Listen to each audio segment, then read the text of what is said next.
ধন্যবাদ। এইবাৰ অসম চৰকাৰৰ কৃষি বিভাগৰ ফিল্ড এছিষ্টেণ্ট CIS পদৰ নিযুক্তি পত্ৰ গ্ৰহণৰ বাবে শ্ৰীমতী শৰ্মিষ্ঠা কুমাৰক মঞ্চলৈ আহিবলৈ অনুৰোধ জনাইছোঁ।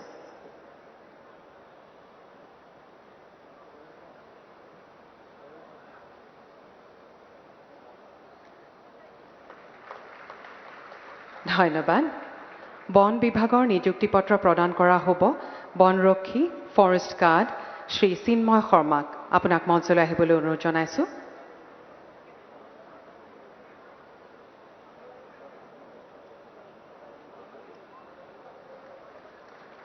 ধন্যবাদ। আমি আহিছোঁ শ্ৰমিক কল্যাণ বিভাগলৈ। মই ডক্টৰ সুকন্যা ভট্টাচাৰ্যক মঞ্চলৈ আহিবলৈ অনুৰোধ জনাইছোঁ। তেখেতক বীমা চিকিৎসা বিষয়া পদৰ নিযুক্তি পত্ৰ প্ৰদান কৰা হ'ব।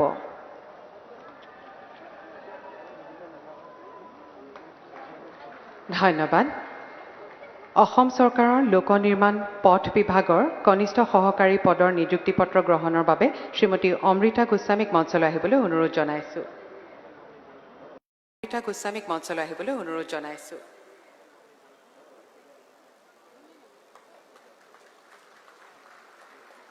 ধন্যবাদ। আজি নিযুক্তি পত্ৰ প্ৰদান কৰিবলগীয়া অন্তিমটো বিভাগ হৈছে খনি আৰু খনিজ পদাৰ্থ বিভাগ। এই বিভাগৰ মই কনিষ্ঠ সহকাৰী পদৰ নিযুক্তি পত্ৰ গ্ৰহণৰ বাবে শ্ৰীমতী অলকা বৈশ্যক মঞ্চলৈ আহিবলৈ অনুৰোধ জনাইছোঁ।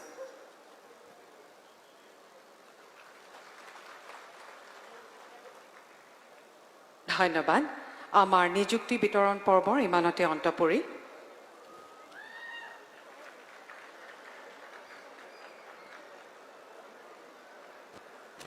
এতিয়া মই অসমৰ মাননীয় মুখ্যমন্ত্ৰী ডক্টৰ হিমন্ত বিশ্ব শৰ্মাদেৱক তেখেতৰ বহুমূলীয়া ভাষণ প্ৰদান কৰিবলৈ বিনম্ৰ অনুৰোধ জনাইছোঁ।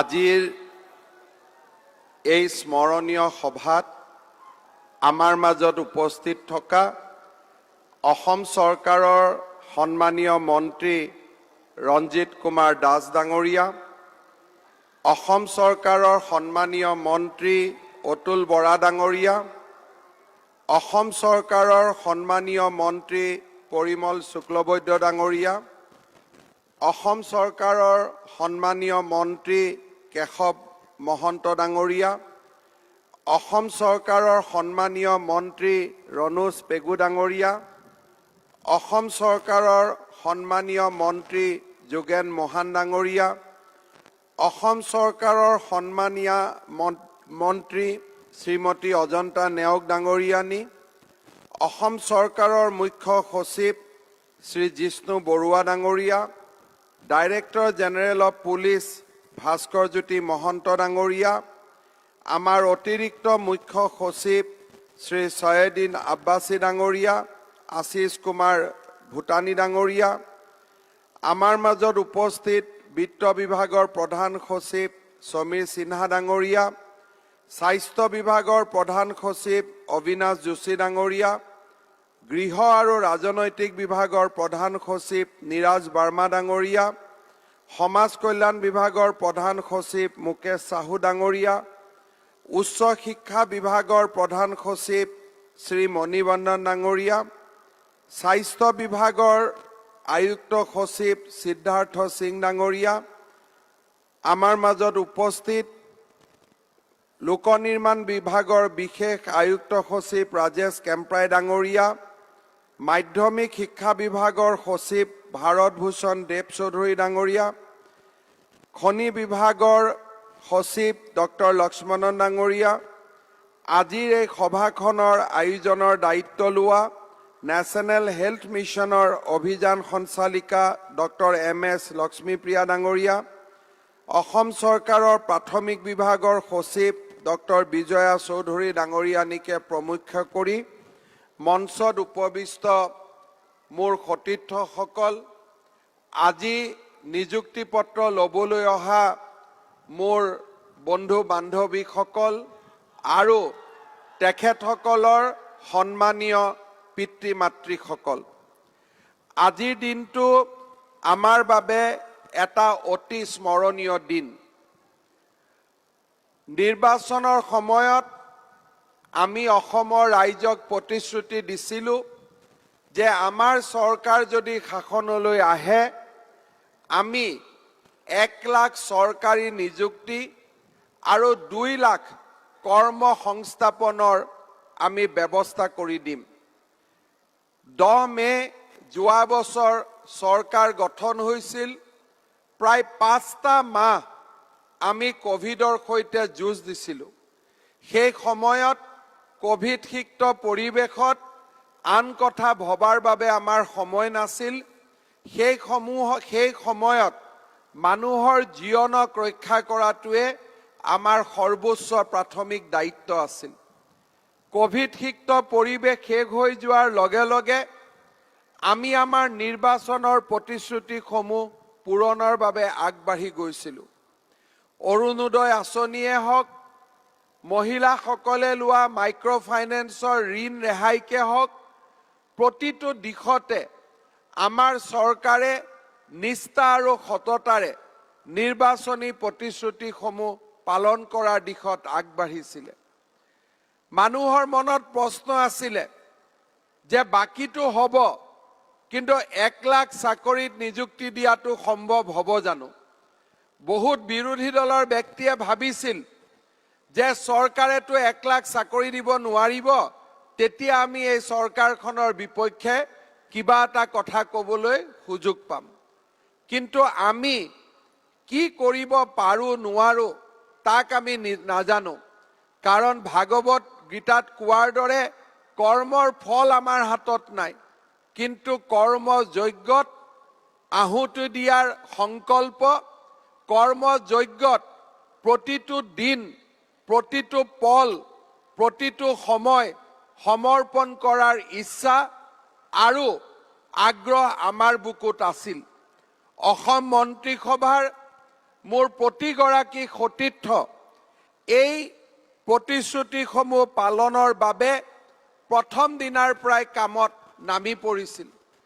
আজি আমি অত্যন্ত গৌৰৱেৰে সৈতে ক'ব খোজো যে 10 মেত চৰকাৰ গঠন হোৱাৰ পিছত 4,779টা নিয়মীয়া নিযুক্তি আমি ইতিমধ্যে প্ৰদান কৰিছিলোঁ।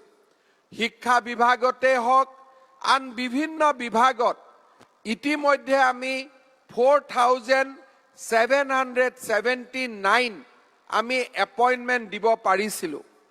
আজিৰ দিনটো আমাৰ বাবে এনেকুৱা এটা গৌৰৱৰ মুহূৰ্ত যে আজিৰ দিনটোত আমি 22,958 জনক আজি আমি নিযুক্তি পত্ৰ প্ৰদান কৰিম। ইতিমধ্যে আমি সকলোৱে জানো যে এই নিযুক্তি পত্ৰত আটাইতকৈ যিটো বিভাগে ল'ৰা ছোৱালীৰ মন আকৰ্ষণ কৰিছে সেয়া হ'ল গৃহ বিভাগৰ নিযুক্তি। 8,867টা নিযুক্তি আজি আমি দিবলৈ সক্ষম হৈছোঁ। আপোনালোকৰ অনুমতি লৈ মই গৌৰৱেৰে সৈতে ক'ব খুজিছোঁ যে এই নিযুক্তিত কোনেও এটকাও ক'তো ঘোষ দিবলগীয়া হোৱা নাই, ক'তো দুৰ্নীতি হ'বলগীয়া হোৱা নাই। 2011 চনত মোৰ সৌভাগ্য হৈছিল যে শিক্ষা বিভাগত টেটৰ জৰিয়তে সম্পূৰ্ণ নিকা কলংকমুক্ত এটা নিযুক্তি আগুৱাই দিবলৈ। টেটৰ নিযুক্তিৰ পিছতেই আমাৰ ৰাজ্য চৰকাৰে বিভিন্ন সময়ত আন বিভাগসমূহতো নিকা নিযুক্তি দিবলৈ চেষ্টা কৰিছিলে, কিন্তু প্ৰত্যেকবাৰেই 1 লাখ যদি ভাল নিযুক্তি হয়, ক'ৰবাত এটা বা দুটা হোৱা ঘটনাই নিযুক্তি প্ৰক্ৰিয়াৰ ওপৰত সন্দেহৰ প্ৰশ্ন আনিছিলে। কেতিয়াবা কেতিয়াবা আমি বিবেচনা কৰোঁ, কেতিয়াবা আমি চাওঁ যে ক'তো কোনো খেলি মেলি হোৱা নাই। যেতিয়া কোৰ্টলৈকে যায় তাৰ পিছত আদালতেও কয় যে ক'তো কোনো খেলি মেলি হোৱা নাই, কিন্তু মানুহৰ মনত এটা ধাৰণাৰ সৃষ্টি হৈ যায় যে ইয়াত খেলি মেলি হৈছিল।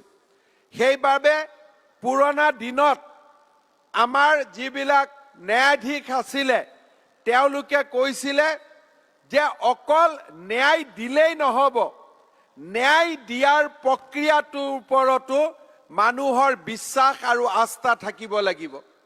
জাষ্টিস দিলেই নহ'ব, জাষ্টিস ডেলিভাৰী প্ৰচেছটো একেই সমান নিকা আৰু স্বচ্ছ হ'ব লাগিব, যাতে মানুহৰ মনত প্ৰক্ৰিয়াটোৰ প্ৰতি বিশ্বাস আহে। অসমৰ মুখ্যমন্ত্ৰীৰ দায়িত্ব লোৱাৰ পিছত মই আমাৰ মন্ত্ৰীসকল আৰু বিষয়াসকলক কৈছিলোঁ যে আমি সকলোৱে জানো যে আমি কোনেও বেয়া কাম নকৰোঁ, কিন্তু এই প্ৰক্ৰিয়াটোক ইমান স্বচ্ছতালৈ লৈ যাওক যে কোনেও যাতে প্ৰশ্ন উঠাব নোৱাৰে, প্ৰশ্নও সুধিব নোৱাৰে। আজি শিক্ষা বিভাগত প্ৰায় 11,063টা নিযুক্তি হৈছে। তাৰ ওপৰত মই প্ৰশ্ন কৰা নাই, কাৰণ মানুহৰ মনত ইতিমধ্যে ধাৰণাৰ সৃষ্টি হৈছে যে শিক্ষা বিভাগত এতিয়া নিযুক্তিৰ নিকা হোৱাৰ বাহিৰে আন একো হ'বই নোৱাৰে, তাৰ কোনো বিকল্প নাই। আমি শিক্ষা বিভাগৰ নিযুক্তি যে স্বচ্ছ হ'ব, শিক্ষা বিভাগৰ নিযুক্তিত যে কোনো দুৰ্নীতি আহিব নোৱাৰে, বাৰে বাৰে কম্পিউটাৰত মানুহক কমপ্লেইন কৰিব, অভিযোগ থাকিব, আৰু প্ৰতিটো প্ৰক্ৰিয়া কম্পিউটাৰৰ জৰিয়তে ইমানেই স্বচ্ছ কৰি দিয়া হয় যে প্ৰথম দিনাখন যদি কাৰোবাৰ মনত সন্দেহ থাকেও, শেষৰ দিনাখন তেওঁলোকে বুজি পায় যে এই প্ৰক্ৰিয়াটোত স্বচ্ছতা সম্পূৰ্ণ আছে। অৱশ্যে কেতিয়াবা কেতিয়াবা এজনে মই নাপাম বুলি আনজনৰ লগৰ বিৰুদ্ধে গোচৰ আদি দিয়াৰ এটা প্ৰক্ৰিয়া আমাৰ মাজত এতিয়াও আছে। লাহে লাহে তাৰ পৰাও আমি আঁতৰিব লাগিব। সকলোৱে বুজি পাব লাগিব যে প্ৰত্যেকজন ব্যক্তিৰে পিতৃ মাতৃ আছে। মই যদি কোৰ্টত গৈ কেছ কৰি মই নিজৰটো ভাবিব আৰম্ভ কৰোঁ, আনজনে দুখ পাব। আজি আমাৰ শিক্ষা বিভাগত গ্ৰেছ পোৱা নোপোৱা কেছ কৰি পেলাই গ্ৰেছ পোৱাসকলে বাহিৰত দুখত বহি আছে, নোপোৱাসকলে নিযুক্তি ল'ব আহিছে। কিন্তু আমাৰ ওচৰত যদি এৰি দিলেহেঁতেন, আমি পোৱা আৰু নোপোৱা দুইটাকে নিযুক্তি দিয়াৰ ব্যৱস্থা কৰিলোহেঁতেন। কিন্তু আদালতত যোৱাৰ পিছত আমাৰ হাতত ব্যৱস্থা নাথাকে, আদালতে লৈ যায়। সেইবাবে মই শিক্ষা বিভাগতো ভৱিষ্যতৰ দিনত মই অনুৰোধ কৰিম যে আমাক সুযোগ দিব, আমি যাতে সকলোকে সন্তুষ্ট কৰিব পাৰোঁ। আদালতৰ দৰ্জাত যোৱাৰ পিছত সমস্যা কেতিয়া সমাধান হয়, কেনেকৈ সমাধান হয়, চৰকাৰৰ হাতত নাথাকে, ন্যায়মূৰ্তিসকলৰ হাতত থাকে। এই দিশটোৰ ওপৰতো ভৱিষ্যতে নিশ্চয় আমি চকু দিম।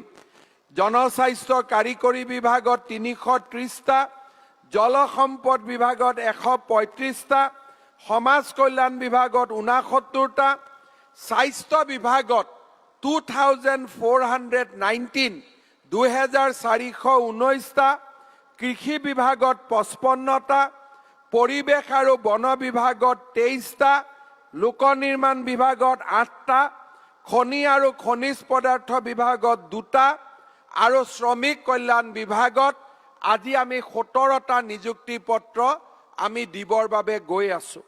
আৰু এই গোটেইখিনি মিলালে আগৰ 4,779ৰ লগত 10 মে'ৰ পিছত নিযুক্তি পোৱা লোকৰ সংখ্যা প্ৰায় 22,958লৈ বৃদ্ধি পালে।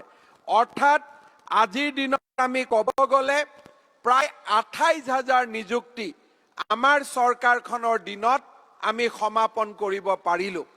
মই আমাৰ মুখ্য সচিব ডাঙৰীয়াক কৈছোঁ যে যিদিনাখনে 1 লাখ নিযুক্তি হৈ যাব, সিদিনাখনে এখন আমি ডাঙৰ কিতাপ ছপাব লাগিব। তাত সকলোৰে নাম থাকিব, সকলোৰে এড্ৰেছ থাকিব। মানুহে যাতে বুজি পায় যে পঢ়া শুনা কৰি অসমত এটকাও ঘোষ দিব নিদিয়াকৈ চাকৰি পোৱা এখন ৰাজ্য, তাক যাতে আমি অনুভৱ কৰিব পাৰোঁ। এতিয়া আমি ফূৰ্তি কৰিলোঁ, কেইটামান অলপমান মনত আহি থকা কথা কেইটামান ক'ব খোজোঁ। শুনি হয়তো ভাল নালাগিব, তথাপিতো কথাকেইটা মই ক'ব খুজিছোঁ। আজি আমি যিসকলে পুলিচ কনিষ্টবলৰ চাকৰি পাইছোঁ, ঠিক আছে, যোৱা কেইদিনমানৰ পৰা মই টিভিত দেখিছোঁ যে কোনোবা চাহ দোকানত কাম কৰা, কোনোবা দুখীয়া মাতৃৰ সন্তান, কোনোবা ভিতৰুৱা গাঁৱৰ আটাইতকৈ দুখীয়া পৰিয়ালৰ ল'ৰাজনে চাকৰি পাইছে। আৰু মই নিজে দেখিছো যে যোৱা 2টা বছৰ কোভিড আহক কোভিড নাহক ল'ৰাবিলাকে ৰাতিপুৱাই শুই উঠি যিমান পাৰে সিমান কষ্ট কৰিছিলে, যিমান পাৰে সিমান দৌৰিছিল। এতিয়া আজি আমি এটা কথা মানি লৈছো যে আমি কোনো ধনী ঘৰৰ ল'ৰা ছোৱালী নহয়, টকা পইচা দি চাকৰি পোৱা নহয়, আমি দুখীয়া ঘৰৰ ল'ৰা ছোৱালী বা নিম্ন মধ্যবিত্ত সমাজৰ ল'ৰা ছোৱালী, হয়নে নহয়? হয়নে? হেতুত আমি মানি লৈছো। অলপ ভাল কৰি ক'ব লাগিব। হয়, যেতিয়া পুলিচ হোৱাৰ পিছত লাঠিডাল পাম, আকৌ দুখীয়া মানুহৰ ওপৰতে লাঠি মাৰিম নেকি? মাৰিম নেকি? আমাৰ পুলিচৰ দোষ কি? মই সদায় ট্ৰেফিকত যাওঁতে মই চাই থাকো যে যদি মুখ্যমন্ত্ৰীৰ গাড়ীৰ সন্মুখত ডাঙৰ গাড়ী এখনে খুন্দা মাৰিব খোজে, পুলিচজনে হুইচেল মাৰে। আৰু যদি ৰিক্সাৱালাজনে যদি খুন্দা মাৰিব খোজে, ৰিক্সাৱালাজনক লাঠি মাৰে। আৰু যিজনে লাঠি মাৰে তেওঁৰ দেউতাকো হয়তো কোনোবা ৰিক্সা চালকে আছিল, ঠেলা চালকে আছিলে, বা কৃষি কৰি নিজৰ ল'ৰা ছোৱালীক ডাঙৰ কৰা এজন ব্যক্তি আছিল। সেইকাৰণে মই পুলিচত কাম কৰা যি ল'ৰা ছোৱালী আজি পুলিচত যাব, জীৱনত কেতিয়াও দুখীয়া মানুহৰ ওপৰত লাঠি নচলাও বুলি প্ৰতিজ্ঞা কৰিব লাগিব। হ'ব? যেতিয়াই দুখীয়া মানুহৰ ওপৰত লাঠি চলাব, নিজৰ দেউতা মাৰ কথা মনত পেলাব যে এইজন মোৰ দেউতা, এইজন মোৰ মা। হ'বনে নাই? হ'বতো। আৰু তেতিয়াহ'লে আমাৰ পুলিচ সলনি হ'ব। পুলিচৰ চাকৰি পোৱাৰ লগে লগে, জইন কৰাৰ লগে লগে কিমান দৰমহা পাম? ডিজিপি সাহেব দৰমহা কিমান পাম? স্যালাৰি কিমান পাই? জইন কিমান পাম? ডিজিপিয়ে কৈছে, মই চেক কৰা নাই, সঁচা মিছা মই নাজানো, কিন্তু তেওঁ কৈছে যে আপোনালোকে দৰমহা মোটামুটি ভাল দৰমহা এটা পাব। আজিৰ দিনটোত কিমান দৰমহা পায়? আজিৰ দিনটোত কিমান দৰমহা পায়? কোনেওতো একো নাপায়, নেপায়? তো যিখিনি আমি দৰমহা পালো সেইখিনিয়ে ভগৱানৰ দান, হয়নে নহয়? আৰু এক্সট্ৰা কিয় লাগে আমাক?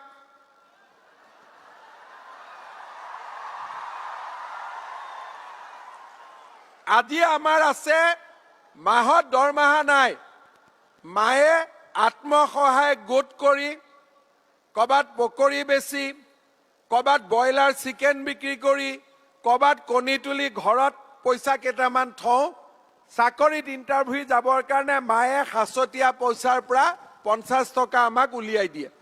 আমি ইণ্টাৰভিউ মাৰিব আহোঁ। আজি 50 টকাৰ পৰা আমাৰ দৰমহা গৈ 15,000 20,000 কিবা এটা হ'বগৈ। তাৰমানে আমি 50 টকাৰ পৰা প্ৰমোচন পালো 15,000। আৰু প্ৰমোচন আমাক কিয় লাগে? লাগে নেকি? আমাৰ এতিয়া অলপ কমিছে। আগত আধা পুলিচে প্ৰমোচনটোৰ কাৰণে দিনে ৰাতিয়ে কষ্ট কৰি আছিল। কাৰ পৰা ক'ত কেনেকে জেপ কাটিব পাৰো। তো জেপ কাটা মানুহকতো পুলিচ বুলি নকয়, পুলিচৰ ড্ৰেছত জেপ কাটোতা বুলিহে কয়, হয়নে নহয়? সেইকাৰণে মোৰ আপোনালোকক অনুৰোধ, এতিয়া যেনেকে আমি অসম পুলিচক লাহে লাহে আমি দুৰ্নীতিৰ পৰা দূৰত গৈ এটা ভাল আৰক্ষী বললৈ লৈ গৈ আছো। অসম আৰক্ষীক যোৱা কেইদিনমান আগতে ভাৰতৰ ৰাষ্ট্ৰপতিয়ে পুলিচৰ নিচান পৰ্যন্ত দিলে। আপোনালোকক মই অনুৰোধ কৰিম যে 8,000 ল'ৰা ছোৱালীয়ে গৈ আৰক্ষীত এটা নতুন আদৰ্শ স্থাপন কৰক যে আমি দুখীয়া মানুহৰ টকা পইচা নাখাওঁ, কোনোবা অফিচাৰে ক'লেও আমি কালেকশ্যন কৰি দিব নোৱাৰোঁ আমি কাৰো পৰা পইচা নুতুলো খালি আমাৰ কাম হ'ব অপৰাধ আৰু অপৰাধীক দেখিলে একদম দানৱৰ দৰে গাত জঁপিয়াই পৰা অপৰাধ আৰু অপৰাধীৰ বিপক্ষে আমাৰ কোনো দয়া মায়া ক্ষমা নাই আৰু দৰিদ্ৰ লোকক দেখিলে আমাৰ হৃদয়খন আটাইতকৈ কোমল আৰু অপৰাধ আৰু অপৰাধীক দেখিলে আটাইতকৈ কঠোৰ এই বজ্ৰ কঠোৰ সংকল্পেৰে আমি আগুৱাই যাব লাগিব শিক্ষা বিভাগত ৰাজহুৱা শিক্ষা ব্যৱস্থা যোৱা কোভিডৰ 2 বছৰত এক প্ৰকাৰ ধ্বংসপ্ৰাপ্ত হৈ গৈছিল অনলাইন এডুকেশ্যন আমাৰ আধ্যমবন্ত সমাজৰ বাবে মুকলি আছিল দৰিদ্ৰজনে অনলাইন এডুকেশ্যন লাভ কৰিব পৰা নাছিল কাগজে কলমে আমি যেনেকৈ নকওঁ কিয় আমি সকলোৱে জানো যে আমাৰ ঘৰত এটা মোবাইল থাকে দেউতাৰ 3টা ল'ৰা ছোৱালী 3জন ল'ৰা ছোৱালীয়ে 3টা একেলগে ক্লাছ কৰিব নোৱাৰে দেউতাৰ লগত মোবাইলত নিজৰ কামৰ কাৰণে দেউতাৰ মোবাইলটো লাগেই যোৱা 2 বছৰে দৰিদ্ৰ ল'ৰা ছোৱালীয়ে অত্যন্ত অন্ধকাৰৰ ভৱিষ্যতৰ লগত দিন কটালে আমি আকৌ এবাৰ শিক্ষা ব্যৱস্থালৈকে আলোক উভতাই আনিবলৈ চেষ্টা কৰিছোঁ আমাৰ মাজত এছাম শিক্ষক আছে যোনে গোটেই দিনটো ফেচবুকত থাকি দিয়ে কিমান হ'ব টিয়ে কিমান হ'ব এইটোকে যোগ বিয়োগ কৰি থাকে কিন্তু আমাক এনেকুৱা শিক্ষক লাগে যি শিক্ষকে দিনটোত হিচাপ নিকাচ কৰে যে অংক কিমানটা কোৰ্স বাকি ৰাখি গ'ল বিজ্ঞানত কিমানটা কোৰ্স বাকি থাকি গ'ল ইংৰাজীত কিমানটা কোৰ্স বাকি ৰাখি গ'ল আমি অসমক সজাই পৰাই তুলিব লাগিব দৰিদ্ৰজনৰ লগত থিয় হ'ব লাগিব আমাৰ জীৱনত আমি জন্ম হোৱাৰ সময়ত আমি বৈষম্যৰ শিকাৰ কোনোবা হিমন্ত বিশ্ব শৰ্মাৰ সন্তান হৈ জন্মিছে কোনোবা ৰঞ্জিত দাসৰ সন্তান হৈ জন্মিছে কোনোবা আম্বানী পৰিয়ালত জন্মিছে কোনোবা টাটা পৰিয়ালত জন্মিছে আৰু কোনোবা দিনটোত দুবেলা খাদ্য যোগাৰ কৰিব নোৱাৰা কোনোবা বৰা কলিতাৰ ঘৰত জন্মিছে এই মানুহবিলাকক দৰিদ্ৰজনক সমতা কোনে দেখুৱাব মহাত্মা গান্ধীয়ে কৈছিলে যে কোনোবাই যদি মানুহক ইকুৱেলাইজ কৰিব পাৰে জন্মৰ সময়ত থকা বৈষম্য যদি দূৰ কৰিব পাৰে সেয়া শিক্ষা ব্যৱস্থাই কৰিব পাৰে ভগৱানে যি কাম কৰিব নোৱাৰে ভগৱানে কাকো একেলগে আম্বানীৰ ঘৰত জন্ম দিব নোৱাৰে ভগৱানে কাকো একেলগে টাটাৰ ঘৰত জন্ম দিব নোৱাৰে আৰু ভগৱানে যিটো কাম কৰিব নোৱাৰে শিক্ষা আৰু শিক্ষকে সেই কাম কৰিব পাৰে আৰু সেই কাৰণে আমাৰ সনাতন হিন্দু ধৰ্মই ভগৱানৰ ওপৰতো গুৰুৰ স্থান ৰাখিছিল কবিৰক কোনোবাই সুধিছিলে যে আপুনি যদি ভগৱানক সন্মুখত দেখা পায় আৰু আপোনাৰ গুৰুক যদি সন্মুখত দেখা পায় আপুনি কাৰ চৰণ স্পৰ্শ কৰিব কবিৰে কৈছিলে মই মোৰ গুৰুৰ চৰণ স্পৰ্শ কৰিম মই দ্বিতীয়তে ভগৱানৰ চৰণ স্পৰ্শ কৰিম প্ৰথমতে মই নকৰো কাৰণ ভগৱানৰ পৃথিৱীত আমি বৈষম্যৰ শিকাৰ কোনোবা ধুনীয়া পাহুৱাল ডেকা ল'ৰা হৈ জন্মিছে কোনোবা দিব্যাংগ হৈ জন্মিছে কোনোবাই দুখীয়াৰ ঘৰত জন্মিছে কোনোবাই এনেকুৱা ধনীৰ ঘৰত জন্মিছে যে যাৰ কাৰণে 200 কোটি টকাও টকাই নহয় এই বৈষম্য কোনে আঁতৰাই ইন ওৱান লাইফ গান্ধীজীয়ে কৈছিলে যে education can be the equaliser আজি আমাৰ ইয়াত যিবিলাক অফিচাৰ বহি আছে যিবিলাক আপোনালোকে ভাল অফিচাৰৰ নাম দেখিছে এই গোটেই অফিচাৰবিলাক এসময়ত মধ্যবিত্ত বা দৰিদ্ৰ পৰিয়ালৰ আছিল কিন্তু আজিকালি কোচিং ক্লাছ টিউটৰিয়েলছ এইবিলাকৰ জৰিয়তে শিক্ষা ব্যৱস্থাই যি সমতাৰ তৈয়াৰ কৰিব পাৰিছিল তাতো আজি প্ৰশ্নবোধক চিন অনা হৈছে। আমাৰ শিক্ষাগুৰুসকলে যদি নিষ্ঠাৰে সৈতে কাম কৰে, সততাৰে সৈতে কাম কৰে, অসমৰ পৰিৱেশ সলনি হ'ব পাৰে। মোৰ বাবে একো টান কাম নাছিলে।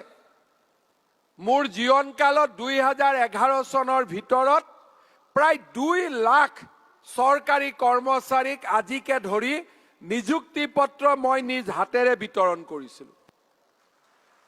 মোৰ ওপৰত কোনো হেঁচা নাই যে নিযুক্তি নিকা আৰু স্বচ্ছ হ'ব লাগে। বৰঞ্চ নিকা আৰু স্বচ্ছ হ'লে ওচৰত থকা মানুহবিলাকে বেয়া পায়। নিযুক্তি যেতিয়া নিকা আৰু স্বচ্ছ হয় তাত এটা পলিটিকেল কষ্ট আহে। ক'ৰ পৰা আহে? মোৰ বিজেপিত যিবিলাক ল'ৰা ছোৱালীয়ে ৱাল পোষ্টাৰিং কৰি আছে, মোক জিকাবৰ কাৰণে যোনে দিনে ৰাতিয়ে কাম কৰে, যোনে মোৰ পৰা কিবা এটা বিচাৰে, তেওঁলোকক মই একো দিব নোৱাৰো। নিকা নিযুক্তি তেতিয়া মোৰ সন্মুখলৈকে আহে যেতিয়া মই আৰু মোৰ দলটোৱে বহুত বেছি ত্যাগ কৰিব লাগে। এইটো মোৰ কাৰণে কম্পালচন নহয়। কেতিয়াবা কেতিয়াবা টেটৰ ল'ৰা ছোৱালীয়ে ভাবে যে আমাকতো নিকা কৰি দিবই লাগিব। আৰে নিকা কৰি দিয়াৰ মানেটো কি আছে? মই অৰেলত 50 নম্বৰ ধৰিলেই নিকাটো নিকা নোহোৱা হৈ যাব। কোনেওতো বাধা দিব নোৱাৰে। কিন্তু আমাৰ ৰাজনৈতিক লোকচান কৰিও অসমৰ ভৱিষ্যতৰ বাবে আমি নিকা নিযুক্তিৰ এটা পৰম্পৰা 2011 চনত আৰম্ভ কৰিছিলোঁ। কাৰণ আমাক শিকোৱা হয় যে মোৰ দলতকৈ ৰাষ্ট্ৰৰ ওপৰত জননী জন্মভূমি স্বৰ্গাদপি গৰিয়সী। আমাক তাৰ শিক্ষা দিয়া হয় দিনে ৰাতিয়ে। আৰু যেতিয়া আমি অসমৰ শিক্ষা ব্যৱস্থাত এটকাও দুৰ্নীতি নকৰাকৈ হাজাৰ হাজাৰ শিক্ষক নিযুক্তি দিওঁ, আমাৰ চকুত স্বপ্ন থাকে যে এই শিক্ষকসকলে গৈ অসমৰ দৰিদ্ৰতম জনৰ লোকৰ পৰিয়াললৈ পৰিৱৰ্তন আনিব, দৰিদ্ৰজনক সমাজৰ উচ্চ স্থানলৈ লৈ যোৱাৰ বাবে প্ৰেৰণা যোগাব। যেতিয়া আকৌ সেই শিক্ষকসকলে টিএ ডিএ ট্ৰান্সফাৰ এই কথালৈ যেতিয়া আমনি আৰম্ভ কৰে, তেতিয়া সেই দৰিদ্ৰজনৰ সপোন চুৰমাৰ হোৱা নিজৰ চকুৰ আগত আমি দেখা পাওঁ। মোৰ সপোন চুৰমাৰ হওক, মোৰ সপোন ধ্বংস হৈ যাওক, কিন্তু অসমৰ দৰিদ্ৰজনৰ সপোন চুৰমাৰ হ'ব নালাগে। অসমৰ দুখীয়া মানুহৰ জীৱন ধ্বংস হ'ব নালাগে। এয়া আমাৰ জীৱনৰ পণ হোৱা উচিত। এয়া আমাৰ জীৱনৰ সংকল্প হোৱা উচিত। আৰু সেই পণ আৰু সংকল্পই আমাক মহিয়ান কৰিব, আমাৰ জীৱনটো সুন্দৰ কৰিব। ভৱিষ্যতলৈ আমি মানৱ সম্পদ সৃষ্টিৰ সেই মহান গৌৰৱৰ অধিকাৰী হ'ম, যি গৌৰৱ অকল মাত্ৰ নিৰ্বাচিত ব্যক্তিৰ জীৱনলৈহে আহিব পাৰে। মই আজি নিযুক্তি পোৱা 11,063 জন শিক্ষকক, 63 গৰাকী শিক্ষকক সোঁতৰ বিপৰীতে গৈ অসমৰ দৰিদ্ৰ ল'ৰা ছোৱালীৰ সেৱাত থিয় হ'বলৈ আহ্বান জনাম। আমাৰ আন কেইটা বিভাগত যিসকলে নিযুক্তি পাইছে, আগত ধাৰণা আছিল যে নিযুক্তিয়ে দৰমহাটো দিবই, দৰমহাৰ ওপৰতো আৰু কিবা কিবি দিব। সেই পৰম্পৰা আমি অসমত শেষ কৰিব লাগিব। অসমখন কিমান দিন গুজৰাটতকৈ পিছুৱাই থাকিব? অসমখন কিমান দিন কৰ্ণাটকতকৈ পিছুৱাই থাকিব? মুখ্যমন্ত্ৰীয়ে অসমৰ ভাগ্যৰ পৰিৱৰ্তন কৰিব নোৱাৰে। অসমৰ চৰকাৰী চাকৰিয়ালসকলে অসমৰ ভাগ্যৰ পৰিৱৰ্তন কৰিব পাৰে। যোৱা কেইটামান দিনত মিছন বসুন্ধৰাই হওক, আমাৰ পৰিবহণ বিভাগলৈ অহা পৰিৱৰ্তনসমূহেই হওক, বা আমাৰ সচিবালয়ত স্থাপন হোৱা সুন্দৰ পৰিকল্পনাসমূহেই হওক, বা আজিৰ এই স্বচ্ছ নিযুক্তিয়ে হওক, আমাৰ মনত আশাৰ সপোন সৃষ্টি কৰিছে যে এখন নতুন অসমৰ নিৰ্মাণৰ পথত আজি আমি ধাৱমান হৈছো আৰু সকলোৱে তাত সহযোগিতা কৰিছে অসমৰ জনতাই হিয়া উজাৰি আশীৰ্বাদ দিছে যে অসমৰ জীৱনলৈ পৰিৱৰ্তন আহিব লাগে অসমখনে বিকাশৰ পথলৈ আগবাঢ়িব লাগে অসম ভাৰতৰ ভিতৰতে এখন সৰ্বশ্ৰেষ্ঠ ৰাজ্য হ'ব লাগে প্ৰধানমন্ত্ৰী নৰেন্দ্ৰ মোদী ডাঙৰীয়াই অজস্ৰ পৰিকল্পনা আৰু সহযোগিতাৰে আমাক সেই পথত আগুৱাই যোৱাৰ বাবে প্ৰেৰণা দিছে মই আন বিভাগসমূহত নিযুক্তি পোৱা সমূহ বিষয়া কৰ্মচাৰীক অনুৰোধ জনাম আপোনালোকে যাতে নিজৰ কৰ্তব্য পথত নিষ্ঠা আৰু সততাৰে আগবাঢ়ি যাবলৈ সংকল্প গ্ৰহণ কৰে শ্ৰদ্ধাৰ ৰাইজ আজি আমি অসমত আমাৰ প্ৰতিশ্ৰুতি অনুসৰি প্ৰায় ২৮,০০০ নিযুক্তি সম্পূৰ্ণ কৰিলোঁ সংবাদ মহলে যাতে কালিৰ পৰা নুসুধে 1 লাখ নিযুক্তি কেতিয়া হ'ব তেওঁলোকে সুধিব লাগিব বাকি ৬৮,০০০ নিযুক্তি কেতিয়া হ'ব হয়নে আমাকোতো মানুহ বুলি ধৰিব লাগিব আজি নিযুক্তি পোৱা মানুহবিলাকক মানুহ বুলি ধৰিব লাগিবনে নাই গতিকে 1 লাখৰ পৰাটো যোগ বিয়োগ হ'ব এতিয়া তাৰ উত্তৰত মই ক'ব খুজিছো যে অহা মাহত আমি আৰু ৭-৮,০০০ নিযুক্তি দিবলৈ চেষ্টা কৰিম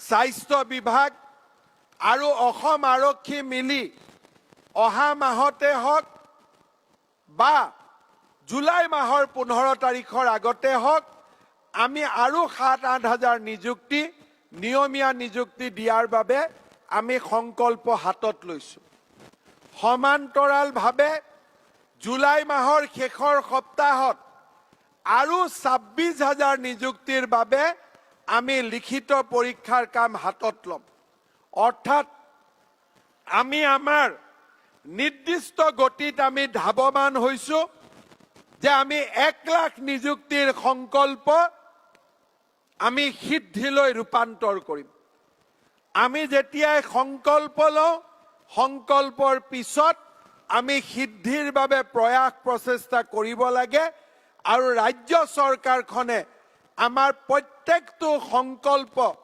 সিদ্ধিৰ পথত লৈ যোৱাৰ বাবে নিৰবিচ্ছিন্নভাৱে কাম কৰি আছে আৰু নিৰবিচ্ছিন্নভাৱে কাম কৰি যাব আজি এই নিযুক্তিৰ স্বচ্ছ আৰু নিকা নিযুক্তিৰ এই সুন্দৰ আৰু স্মৰণীয় মুহূৰ্তত মই মোৰ মন্ত্ৰীসভাৰ আটাইকেইজন সতীৰ্থক ধন্যবাদ আৰু কৃতজ্ঞতা দিছোঁ নিযুক্তিত যদি ৰাজনৈতিক নেতাৰ সদিচ্ছা নাথাকে স্বচ্ছতাৰ বাবে তেতিয়াহ'লে তাত কেতিয়াও স্বচ্ছতা থাকিব নোৱাৰে আটাইতকৈ স্বচ্ছতাৰ প্ৰয়োজন আমাৰ বিষয়া কৰ্মচাৰীসকলৰ পৰ্যায়ত অলপ আগতে মই ৰাতিপুৱা ঘৰৰ পৰা আহোঁতে এটা সৰু কাহিনী শুনি আহিছিলোঁ মোৰ ড্ৰাইভাৰজন অসম আৰক্ষীৰ এজন জোৱান মই সুধিছিলোঁ তই চাকৰি কেনেকৈ পাইছিলি বোলে দাদা টকা পইচা নিদিয়াকৈ চাকৰি পাইছিলোঁ ভাল কৰি পাইছিলোঁ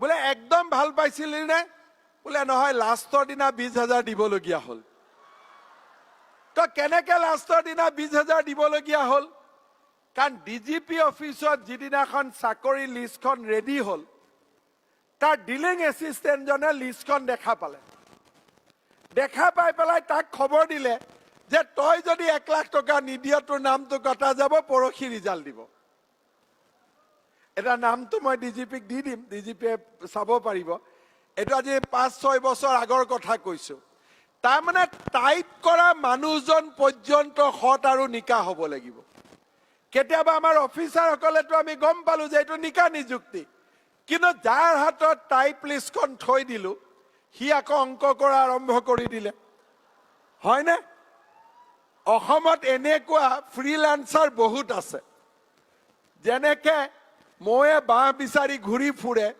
আমাৰ অসমত কিছুমান সগুণ আছে কেনেকে দুখীয়া মানুহৰ পৰা টকা খাব পাৰো বিচাৰি বিচাৰি ঘূৰি ফুৰে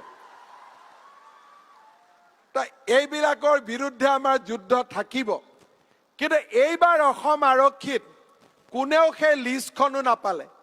শিক্ষকতো লিষ্টখন পাই যায়, কাৰণ আমি কম্পিউটাৰ দিয়ে থাকোঁ, ৱেটিং লিষ্ট, মেইন লিষ্ট। বিষয়া কৰ্মচাৰীৰ যদি সদিচ্ছা নাথাকে তেতিয়াও দুৰ্নীতিমুক্ত নিযুক্তি হ'ব নোৱাৰে। আজি আমাৰ অসম চৰকাৰত যোৱা 6-7 দিন টেলিভিশ্যনত ল'ৰা ছোৱালীবিলাকে যি নিকা নিযুক্তিৰ কথা কৈ আছে, তাৰ আটাইতকৈ কৃতিত্ব যদি যায় আমাৰ চৰকাৰৰ বিষয়া কৰ্মচাৰীসকলৰ ওচৰত। আৰু তেখেতসকলক আজি মই ধন্যবাদ জনাইছোঁ, কৃতজ্ঞতা জনাইছোঁ। আৰু নতুন অসমৰ নিৰ্মাণৰ কামত এনেকে অনাগত দিনবিলাকতো আগবাঢ়ি যাবলৈ মই আহ্বান জনাইছোঁ। পুনৰ এবাৰ আজিৰ এই অনুষ্ঠানৰ বক্তব্য মোৰ অসম্পূৰ্ণ হৈ যাব যদি আপোনালোকৰ দেউতা মাক মই এবাৰ চৰণত সেৱা নকৰোঁ। আজি আপোনালোকে যে ইয়াত নিযুক্তি পাইছে, কোনোবাই কৈ আছে যে মুখ্যমন্ত্ৰী ভাল, মুখ্যমন্ত্ৰীৰ কাৰণে পাইছোঁ। আমি একো নহয়। আজি যদি আপোনালোকে নিযুক্তি পাইছে, আপোনালোকৰ দেউতা মাৰ শ্ৰম আৰু পৰিশ্ৰমৰ কাৰণে আজি আপোনালোকে এই স্থানত থিয় হৈছে। আপোনালোকক যদি আপোনালোকৰ দেউতা মাই সুসন্তান কৰি গঢ়ি নুতুলিলেহেঁতেন, শিক্ষাৰ অলংকাৰেৰে যদি অলংকিত নকৰিলেহেঁতেন, ৰাতিপুৱা ভাত বনাই মায়ে যদি নোখোৱাই পঠালেহেঁতেন, দেউতাই যদি পৰিশ্ৰম নকৰিলেহেঁতেন, এই আসনত আমি আহি উঠি পাব নোৱাৰোঁ। মোৰ আপোনালোকলৈকে অনুৰোধ, প্ৰত্যেকজন ল'ৰা ছোৱালীয়ে যোগদান কৰিবলৈ যোৱাৰ আগতে দেউতা মাৰ শ্ৰীচৰণত সেৱা কৰিব। আৰু এটা কথা মই কৈ থৈ দিওঁ, ঘৰত যেতিয়া মোৰ নিজৰ সংসাৰ হ'ব, বোৱাৰী আহিব, ল'ৰা ছোৱালী হ'ব, ল'ৰা ছোৱালীক টিউচনৰ পইচা দিব লাগিব, ঘৰ চলাব লাগিব, কষ্ট হ'ব, তেতিয়াও যাতে দেউতা মাক নাপাহৰোঁ, দেউতা মাক যাতে সদায় চোৱা চিতা কৰোঁ, সেই সংকল্প মনত বান্ধি ল'ব। মই বহুত ল'ৰা ছোৱালীক পাইছোঁ, বহুত বুলি ক'লে একেবাৰে 1 লাখ নহয়, 10-12 জন 30 জন ল'ৰা ছোৱালীক পাইছোঁ। পিছত মাক বাপেকে আহি মোক কয় যে বাবা ল'ৰাটোৱে মোক নোচোৱা হ'ল। সেই কথাটো যাতে আপোনালোকৰ পৰা কাৰো পৰা আমি নুশুনো। চৰকাৰে আইন বনাই থৈছে যে ল'ৰা ছোৱালীয়ে দেউতাক মাকক চাবই লাগিব। প্ৰণাম আয়োগ তাৰ বাবে গঠন হৈছে, কিন্তু আমি আয়োগলৈ যাব নালাগে। প্ৰত্যেকজন ল'ৰা ছোৱালীয়ে নিজৰ পিতৃ মাতৃৰ সদায় চাব, সদায় তেওঁলোকক ভক্তি কৰিব, শ্ৰদ্ধা কৰিব, এই আশা মই আপোনালোকৰ পৰা ৰাখিছোঁ। আৰু আপোনালোকৰ গৌৰৱী পিতৃ মাতৃক মই আজি এই মঞ্চৰ পৰাই সেৱা আগবঢ়াইছোঁ। বন্ধু বান্ধৱীসকল, ইমান মানুহক আমি এপইণ্টমেণ্ট কেনেকৈ দিম? কেনেকৈ এপইণ্টমেণ্ট লেটাৰ বিলাম? নাম মাতিলেতো গণ্ডগোল হৈ যাব, হয়নে? আপোনালোকেও চিন্তা কৰি আছে যে ক'ত পাম এপইণ্টমেণ্ট লেটাৰখন, হয়নে? অলপ হৈ আছেনে নাই চিন্তা? এতিয়া আমাৰ শিক্ষামন্ত্ৰী ৰণোজ পেগু ডাঙৰীয়াই শলাগৰ শৰাই দিব। তাৰ পিছত মই 2 মিনিট সময় আপোনালোকৰ এপইণ্টমেণ্ট লেটাৰ পাব মই বুজাই দিম। সাধাৰণতে শলাগৰ শৰাই হ'লে গুচি যাওঁ নে নাযাওঁ? আজি নাযাব, গ'লে লষ্ট আছে। ঠিক আছে, শলাগৰ শৰাই হোৱাৰ পিছত আপোনালোকে বহি থাকিব।